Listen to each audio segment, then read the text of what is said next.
Ayo, kalian sudah cuci tangan belum? Kalau belum, cuci tangan dulu ya, agar kuman dan bakteri tidak masuk ke tubuh kalian. Sehat sekarang bukan hanya untuk kalian, tapi juga demi orang-orang di sekitar kalian. Oke, kalau sudah, kita lanjut videonya. Assalamualaikum warahmatullahi wabarakatuh. Baiklah anak-anak sekalian, sebelum kita memulai pelajaran, mari kita berdoa dulu. Berdoa sesuai agama dan keyakinan masing-masing. Harapannya semoga kita semua mendapat ilmu yang bermanfaat. Berdoa mulai. Bismillahirrahmanirrahim. Raditu billahi rabban wa bil islami dinan wa bi Muhammadin sallallahu alaihi wasallam nabiyyan wa rasulan. Rabbi zidni ilma warzuqni fahma. Rabbi shrah li sadri wa yassir li amri wakhlul 'uqdatam min lisani yafqahu qawli. Amin ya rabbal alamin. Assalamualaikum warahmatullahi wabarakatuh.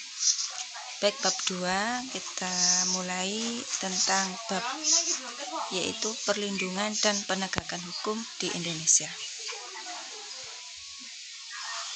Hakikat perlindungan dan penegakan hukum. Konsep perlindungan dan penegakan hukum. Apa sebenarnya perlindungan hukum itu? Menurut Adi Hamzah, perlindungan hukum dimaknai sebagai daya upaya yang dilakukan secara sadar oleh setiap orang maupun lembaga pemerintah dan swasta yang bertujuan mengusahakan pengamanan, penguasaan, dan pemenuhan kesejahteraan hidup sesuai dengan hak-hak asasi yang ada. Makna tersebut tidak terlepas dari fungsi hukum itu sendiri, yaitu untuk melindungi kepentingan semua manusia. Simanjuntak mengartikan perlindungan hukum sebagai segala upaya pemerintah untuk menjamin adanya kepastian hukum serta memberi perlindungan kepada warganya agar hak-haknya sebagai seorang warga negara tidak dilanggar, dan bagi yang melanggarnya akan dapat dikenakan sanksi sesuai peraturan yang berlaku. Dengan demikian, suatu perlindungan dapat dikatakan sebagai perlindungan hukum apabila mengandung unsur-unsur sebagai berikut. Yang pertama, adanya perlindungan dari pemerintah kepada warganya. Yang kedua, jaminan kepastian hukum. Yang ketiga, berkaitan dengan hak-hak warga negara. Dan yang keempat adalah adanya sanksi hukuman bagi pihak yang melanggarnya. Pada hakikatnya, setiap orang berhak mendapatkan perlindungan dari hukum. Oleh karena itu, terdapat banyak macam perlindungan hukum. Dari sekian banyak jenis dan macam perlindungan hukum, terdapat beberapa di antaranya yang cukup populer dan telah akrab di telinga Anda, seperti perlindungan hukum terhadap konsumen. Perlindungan hukum terhadap konsumen diatur dalam Undang-Undang Republik Indonesia Nomor 8 Tahun 1999 tentang perlindungan konsumen. Undang-undang ini mengatur segala hal-hal yang menjadi hak dan kewajiban antara produsen dan konsumen. Perlindungan hukum di Indonesia diberikan juga kepada hak atas kekayaan intelektual atau HAKI. Pengaturan mengenai hak atas kekayaan intelektual meliputi hak cipta dan hak atas kekayaan industri. Pengaturan mengenai hak atas kekayaan intelektual tersebut telah dituangkan dalam sejumlah peraturan perundang-undangan. Seperti yang pertama, Undang-Undang Nomor 28 Tahun 2014 tentang hak cipta. Kemudian Undang-Undang Nomor 15 Tahun 2001 tentang merek. Kemudian yang ketiga, Undang-Undang Nomor 13 Tahun 2016 tentang paten.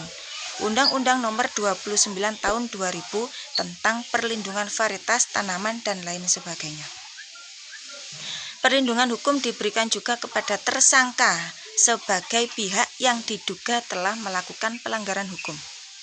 Perlindungan hukum terhadap tersangka diberikan berkaitan dengan hak-hak tersangka yang harus dipenuhi agar sesuai dengan prosedur pemeriksaan sebagaimana diatur dalam peraturan perundang-undangan. hukum dapat secara efektif menjalankan fungsinya untuk melindungi kepentingan manusia apabila ditegakkan. Dengan kata lain, perlindungan hukum dapat terwujud apabila proses penegakan hukum dilaksanakan. Proses penegakan hukum merupakan salah satu upaya untuk menjadikan hukum sebagai pedoman dalam setiap perilaku masyarakat maupun aparat atau lembaga penegak hukum sendiri.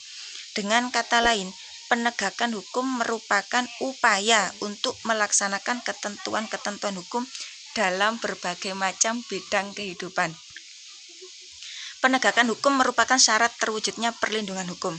Kepentingan setiap orang akan terlindungi apabila hukum yang mengaturnya dilaksanakan baik oleh masyarakat ataupun aparat penegakan hukum sendiri. Misalnya, perlindungan hukum konsumen akan terwujud apabila Undang-Undang Perlindungan Konsumen dilaksanakan. Hak cipta yang dimiliki oleh seseorang juga akan terlindungi apabila ketentuan mengenai hak cipta juga dilaksanakan. Begitu pula dengan kehidupan di sekolah, keluarga, dan masyarakat akan tertib, aman, dan tentram apabila norma-norma berlaku di lingkungan tersebut dilaksanakan.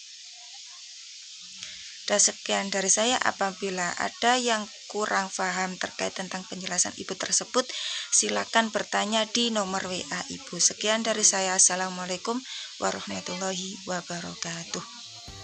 Salam olahraga, salam sehat. Jangan lupa memakai masker setiap kali berkegiatan di luar rumah. Dan gunakan masker untuk menutupi hidung dan mulut kalian. Contohnya seperti ini.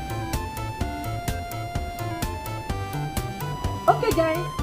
Bagaimana dengan pembelajaran hari ini? Sukses selalu, tetap semangat. Jangan lupa jaga kesehatan, pakai masker, selalu cuci tangan, dan jangan lupa jangan keluyuran kemana-mana. Tetap di rumah saja, bantu orang tua.